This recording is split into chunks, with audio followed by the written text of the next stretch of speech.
ताज्या घडामोडींसाठी स्वानंद न्यूजला सबस्क्राइब करा आणि बेल आयकॉनवर क्लिक करा।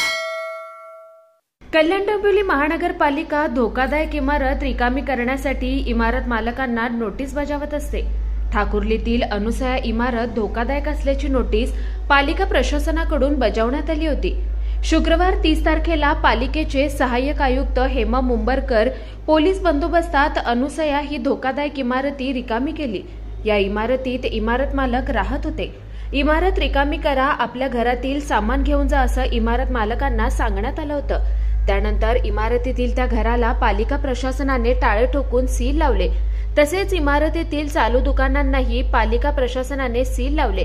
आयुक्त अभिनव गोयल यांच्या आदेशानुसार अतिरिक्त आयुक्त योगेश गोडसे व उपायुक्त तावडे यांच्या मार्गदर्शनाखाली ही कारवाई करण्यात आली असून धोकादायक इमारतींना नोटिसा बजावण्याचं व त्या इमारती रिकामी करून सील करण्याचं काम सुरू आहे, असं सहाय्यक आयुक्त हेमा मुंबरकर यांनी सांगितलंय।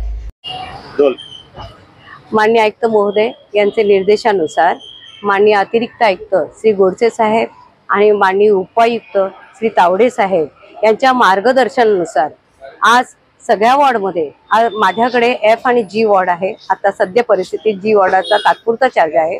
त्या अनुषंगाने हे जे निर्मनुष्य करायचे जे टीमने पूर्ण निर्मनुष्य करण्याचं कामकाज चालू आहे आणि आता आम्ही सगळे रूम सील केलेले आहेत, गाळे सील केलेले आहेत आणि ही जी लव अंकुश बिल्डिंग जी आहे, या लव अंकुश बिल्डिंगला आपण निर्मनुष्य करण्याकरता वारंवार त्यांना तगादा लावलेला आहे। परंतु आज संपूर्ण पोलीस फौज घेऊन महापालिकाची फौज, पोलिसांची फौज अशी दोघांच्या संयुक्त कारवाई चालू आहे।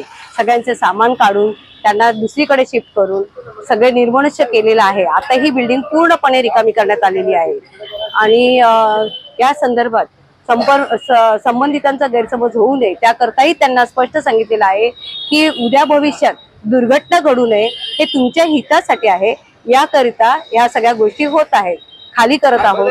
सामानासहित त्यांना खाली करून घेण्यात आलेलं आहे आणि पोलीस खातं, रामनगर पोलीस स्टेशन यांचीही आपल्याला ही मदत मिळालेली आहे आणि त्यांच्या सहकार्याने आणि आमच्या टीमच्या सहकार्याने हे सगळ्या गोष्टी रिकाम्या करून सील करण्यात आलेल्या आहे। आजच्या तारखेला संपूर्ण बिल्डिंग निर्मनुष्य करण्यात आलेली आहे। कुणाल म्हात्रे, स्वानंद मीडिया, कल्याण।